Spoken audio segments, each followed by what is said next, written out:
What if I told you that in the wealthiest nation on Earth, nearly 800,000 people are living like zombies, right now in cities you know by name? It sounds like the start of a horror film, but it's a reality unfolding in plain sight.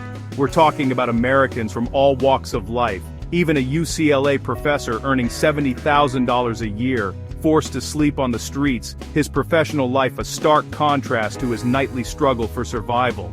This isn't just about poverty, it's a systemic breakdown, a hollowing out of the very fabric of our society. We've uncovered entire neighborhoods that look like scenes from an apocalypse movie, where the line between the living and the barely living has blurred into a terrifying spectacle. These aren't isolated incidents or fringe cases. We're seeing a pattern, a contagion of despair spreading through the arteries of America's most iconic urban centers. The promise that hard work leads to a stable life seems to be dissolving, replaced by a much harsher, more precarious existence for a growing number of people. This isn't some dystopian future. This is America in 2024. The scale of this crisis is staggering, and the human cost is immeasurable. Tonight we're going to take you deep into the heart of this phenomenon, to the epicenters of this modern-day plague. The cities you're about to see will shatter everything you thought you knew about the American dream. Forget what you see in the postcards and the travel brochures. Welcome to the zombie cities. New York City. For generations, it was the city that never sleeps. A relentless, 24/7 engine of ambition, culture, and commerce. The lights of Broadway, the roar of the subway, the ceaseless flow of people chasing a dream. But if you walk these streets tonight, you'll find a different city. By 9:30 p.m., a strange, almost unnatural quiet descends upon neighborhoods once teeming with life. The vibrant energy that defined this metropolis feels like a distant memory, replaced by an eerie stillness. It's a city holding its breath. This quiet isn't peace, it's a symptom of a deeper malaise. Behind the silent storefronts and darkened office windows, a human crisis is escalating at an alarming rate. Homelessness in New York has reached levels not seen since the Great Depression. The numbers are simply staggering. We're not just talking about single individuals, we're talking about families, mothers and fathers trying to shield their children from a reality they never imagined, spending their nights in a system that's stretched to its breaking point. The city's shelter system, once a safety net, is now a labyrinth of desperation. Every night, tens of thousands of people, including over 20,000 children, seek refuge within its walls. We spoke to shelter workers who describe a relentless tide of new arrivals, a system so overwhelmed that it can barely provide the most basic level of care. They speak of the exhaustion, the burnout, and the emotional toll of seeing so many lives unravel day after day with no end in sight. Imagine being a parent, tucking your child into a cot in a crowded room, surrounded by strangers, the sounds and smells of institutional life filling the air. You try to project strength, to tell them everything will be okay, but inside, you're grappling with the terror of uncertainty. Where will you be next week? Next month? How do you maintain a sense of normalcy for your kids when your entire world has been upended, reduced to a few bags of belongings and a space in a communal shelter? This isn't an abstract problem. We met a family, a mother, a father, and 2 young daughters, who lost their apartment after a medical emergency wiped out their savings. The father still works a full-time job in construction, leaving the shelter before dawn. The mother spends her days navigating a bureaucratic maze, searching for housing assistance, for a way out. Their story is a powerful testament to how quickly the floor can fall out from under a working family in this city. The sheer scale of the crisis is visible in the numbers. The homeless population has surged, a dramatic increase that has put an unprecedented strain on city resources. The reasons are complex. The end of pandemic-era eviction moratoriums, soaring rents that have far outpaced wage growth, and a critical shortage of affordable housing. It's a perfect storm that has left tens of thousands of New Yorkers without a place to call home, adrift in their own city. Yet, amid this grim picture, there is a paradox, a bright spot that speaks to a fundamental choice the city has made. New York City has the lowest rate of unsheltered homeless people of any major American city. This is due to its long-standing right to shelter mandate, a legal obligation to provide a bed to anyone who needs one. The city has by far the highest number of emergency shelter beds in the nation. It's a policy that prevents the large-scale visible encampments we see elsewhere, but this commitment comes at an immense cost, both financially and logistically. The city is spending billions of dollars a year to maintain this system. It's a reactive solution, a massive ongoing emergency response rather than a permanent fix. Critics argue that while it keeps people off the streets, it traps them in a state of limbo, warehousing them in shelters without providing a clear pathway to stable, independent housing. The result is a city of ghosts. The homeless are not clustered in vast, visible tent cities, but they are here, hidden in plain sight. They are the families moving through the shelter system, the individuals sleeping on subways for warmth and safety, the faces in the crowd that betray a silent desperation. They are the spectral evidence of a crisis happening indoors, behind closed doors, in the forgotten corners of the 5 boroughs. So while the streets may seem quieter, the city is far from asleep. For thousands, the night brings not rest, but a continuation of the struggle. A struggle to find safety, to maintain dignity, to hold on to hope in a city that feels increasingly indifferent to their plight. The city that never sleeps has become a city of restless souls, haunted by a crisis that grows larger and more complex with each passing day. If New York's crisis is a hidden one, Philadelphia's is a nightmare unfolding in broad daylight. This is the city of brotherly love, the cradle of liberty, but in some neighborhoods, it feels like the setting of a horror film. We traveled to Kensington, an area that has become the national epicenter of the opioid crisis, and what we saw is difficult to describe. It's not just homelessness, it's a level of human degradation that is profoundly shocking. This is where the term zombie city becomes terrifyingly literal. People are staggering through the streets in a stupor, their bodies contorted by the effects of powerful narcotics. We saw individuals frozen in place, bent over at the waist, seemingly paralyzed by the drugs coursing through their worsens course through their veins. Others shuffle along aimlessly, their eyes vacant, their movements slow and jerky, like the living dead. The scenes are relentless and visceral. Open-air drug use is rampant. Needles and other paraphernalia litter the sidewalks like fallen leaves. This isn't an exaggeration for dramatic effect.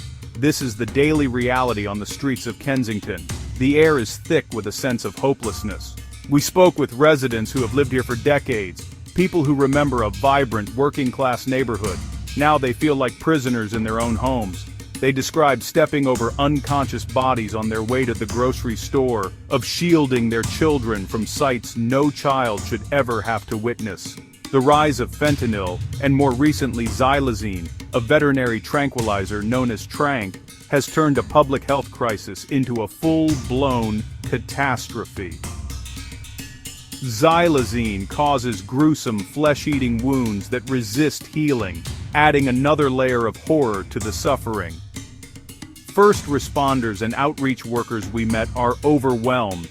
They are dealing with overdoses on an hourly basis, administering Narcan, and treating horrific injuries on the street with limited resources. The city's response has been fraught with controversy and division. One of the most debated solutions is the concept of safe consumption sites, also known as overdose prevention centers. These are facilities where people can use drugs under medical supervision, with access to clean supplies and immediate help in case of an overdose. Proponents argue they save lives, reduce the spread of disease, and provide a crucial entry point to treatment and other social services. We visited the site of a proposed facility, which has been met with fierce community opposition and legal battles. Neighbors, already traumatized by the chaos on their streets, fear that such a site would only attract more drug activity and further entrench the problems in their community. They ask a simple, powerful question: why here? Why do we have to bear the entire burden of this crisis? It's a conflict that pits life-saving public health strategies against the desperate pleas of a neighborhood. at its breaking point. The struggle to change the city's fate is a story of small battles fought against an overwhelming tide. We followed outreach teams as they navigated the encampments, offering food, water, and a connection to services. It's painstaking work. They build relationships over weeks, even months, trying to break through the fog of addiction and despair. A single person agreeing to go to a shelter or enter detox is considered a major victory. But for every person they help, 10 more seem to take their place. The scale of the problem dwarfs the resources available.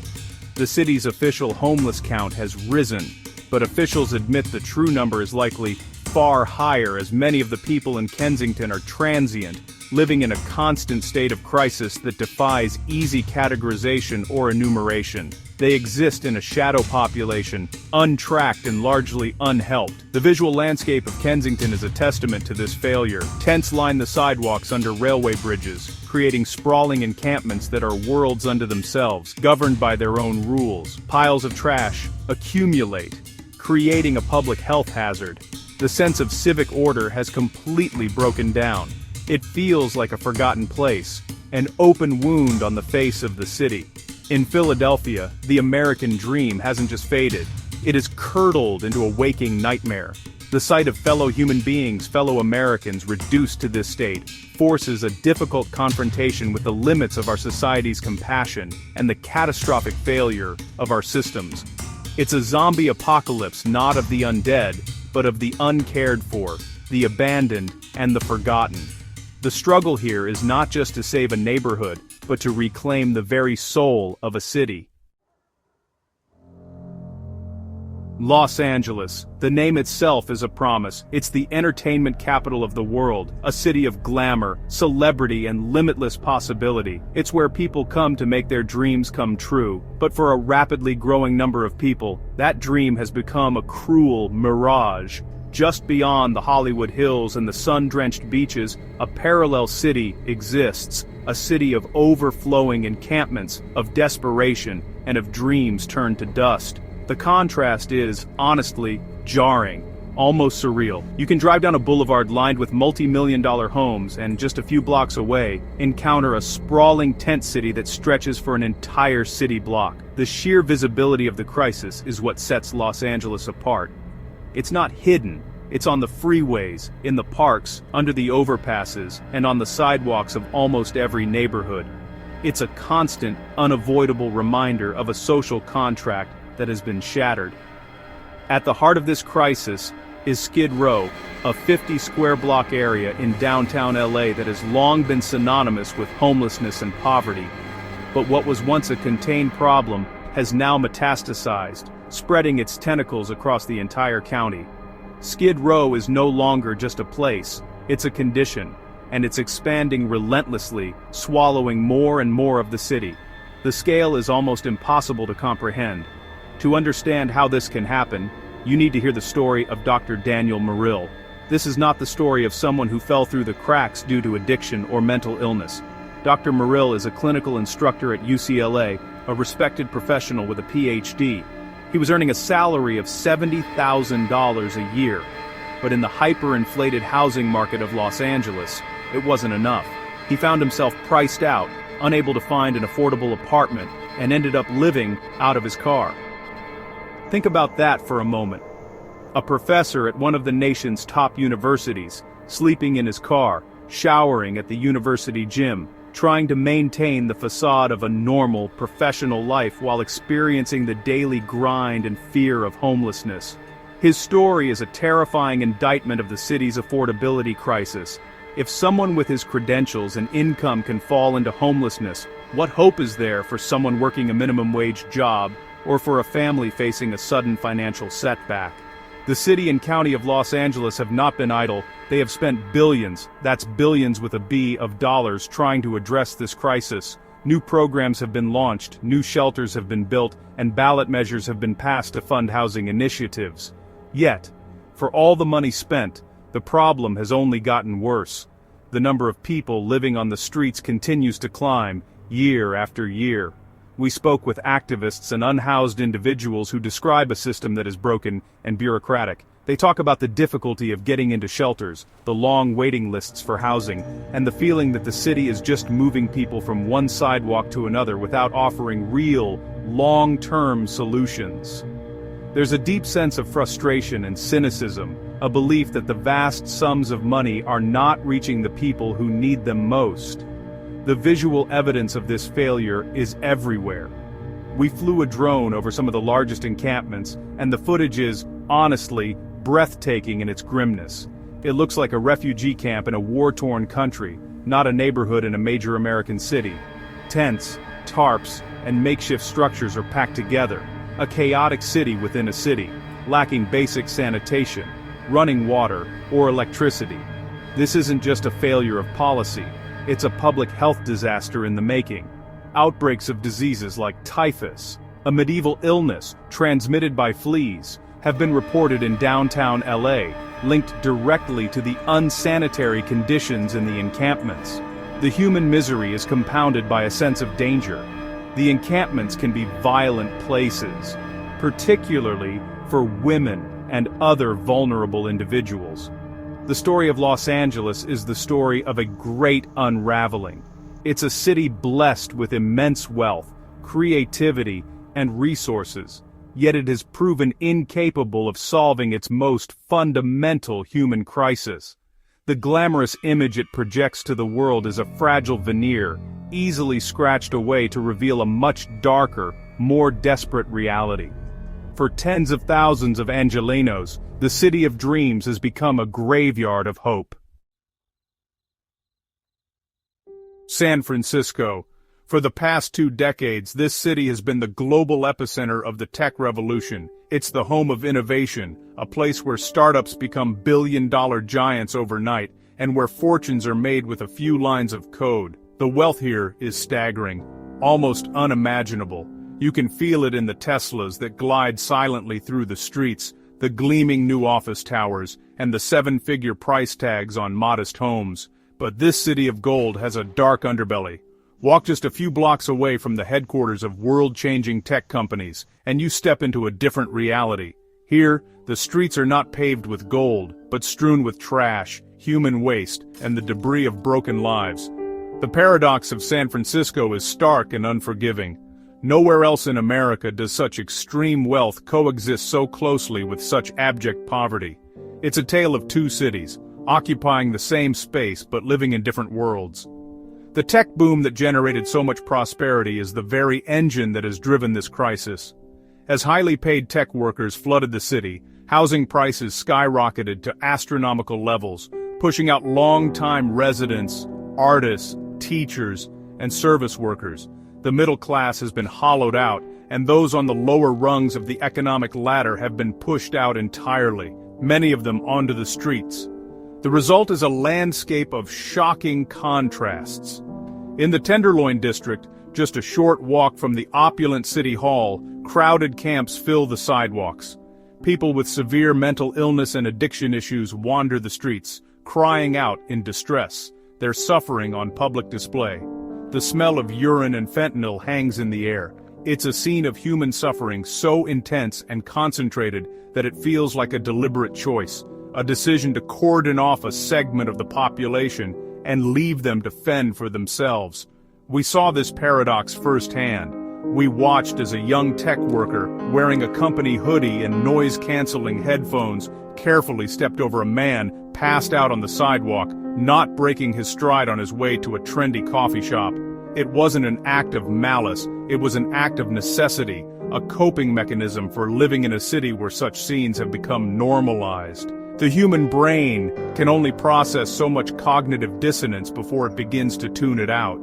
The city spends more per capita on homelessness than any other major city in the country, hundreds of millions of dollars annually. Yet, like in Los Angeles, the problem persists, and in many ways, worsens. We spoke with business owners who are at their wits' end. They complain of constant shoplifting, of having to clean human feces from their doorways each morning, and of customers being too afraid to visit their stores. Some have closed down for good, leaving behind empty storefronts that add to the sense of urban decay. This has created a deep political and social rift in the city. On one side are the progressives who advocate for a compassionate, services-first approach, arguing that the unhoused are victims of a brutal economic system and deserve care, not punishment. On the other side are residents and business owners demanding more enforcement, a tough love approach to clear the streets and restore a sense of order. The debate is polarizing and the city seems paralyzed, unable to forge a consensus. The people caught in the middle are, of course, the unhoused themselves. We talked to a woman who has been living in a tent for 2 years. She used to work as a home health aide before an injury, and a subsequent eviction put her on the street. She speaks of the constant fear, the cold, and the loss of dignity. "People look at you like you're not human," she told us, her voice cracking. "They see the tent, they see the dirt, but they don't see you." The city's famed beauty, the Golden Gate Bridge, the charming cable cars, the picturesque hills, serves as a heartbreaking backdrop to this human tragedy. It's a city of immense natural and man-made beauty, marred by a profound social failure. The promise of Silicon Valley was that technology would solve our problems, that it would make the world a better, more connected place. But, in its own backyard, the tech revolution has created a dystopian society of winners and losers, a feudal system of tech lords, and a struggling servant class. San Francisco stands as a powerful, cautionary tale. It shows that wealth alone does not solve social problems. In fact, without a commitment to equity and a strong social safety net, extreme wealth can create a society that is more divided, more unequal, and ultimately, less humane. New York, Philadelphia, Los Angeles, San Francisco. 4 iconic cities, 4 unique stories, but one shared, undeniable crisis. We've walked the quieted streets of Manhattan, witnessed the waking nightmare in Kensington, seen the dust of broken dreams in LA, and felt the chilling paradox of San Francisco. This is not a problem confined to the coasts or to liberal-run cities. It's a national contagion, a symptom of a deeper sickness in the body of the country. The American dream was built on a simple promise, that if you work hard and play by the rules, you can build a decent life for yourself and your family. But what happens when that promise is broken? What happens when the cost of housing outpaces wages so dramatically that even a professor can end up in his car?